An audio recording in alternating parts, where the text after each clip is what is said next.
It's building momentum. And I think that for us and for me right now, it's like, all right, I need to get that momentum back up to the speed that we were at, right? Like that's the hardest lift, is getting all the process in place where it's like you are now, in motion, and now it's a matter of like bringing that, landing the plane, right? Like getting a deal in and then landing it.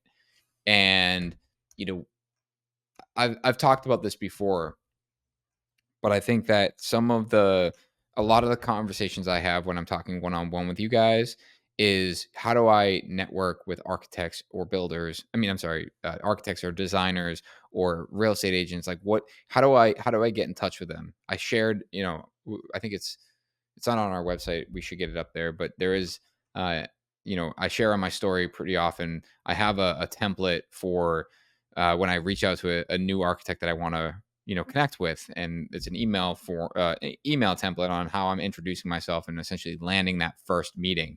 But that's where, like, that is typically the easiest thing to do, is get that first meeting. But what happens after that? Because going to get coffee and talking about how great you are and hearing how great they are and how you guys should work together, like, the conversation ends the same exact way every time. You have coffee, you talk, you share about your experience, they share about theirs, they talk about projects they're working on, you're talking about projects you're working on. There's a little bit of silence for a minute, and then it's okay. Well, we should definitely find a project to work on. I'll keep you in mind. Oh, yeah, I'll do the same. Yeah, it would be great. Like, it seems like it would be a great fit. Yeah, it was so nice to meet you. Bye. Like, it's literally like how every conversation happens. But what happens after? Like, where's the follow up? Where's the continuing conversation? How are you building rapport with them when you've never done a job?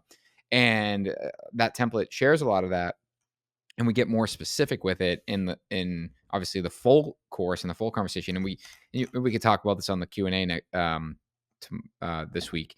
But for me, that is where I saw the biggest opportunity that we could make a change. Where, okay, I've met with all of these architects and designers. I've seen them at the events. I've gotten coffee. I've done lunch. I've come to their office. Why don't I show them what we do? I have a good project that I can show people what we got going on. And frankly, it's in a good stage where you can see the complexity of what it's taking to build it, and I can talk through it. So I've basically toured at least 2 people per week for the last 2 months through our active projects.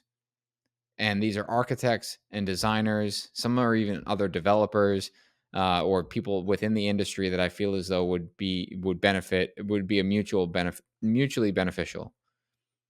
And in the short 2 months, it's led to a handful of opportunities that we have. And some of them are really big opportunities where they were architects that were interested in working with us. We had met, we had been at their office. Yeah, that sounds good. Had the same conversation. Yeah, we should find an opportunity. And before I left that meeting, I was like, hey, why don't you come look at one of our jobs? See it firsthand. It's in a good spot.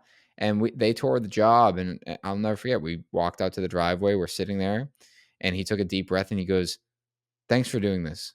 This is very impressive, and now I understand what you guys really do and how you guys execute. And hearing you explain it made it evident that you really give a shit about about the craftsmanship and what it takes to do a good job." And looked at his colleague and said, "Hey, send him that job that we're looking at right, this afternoon." And they sent us a job, and now we're in pricing with it.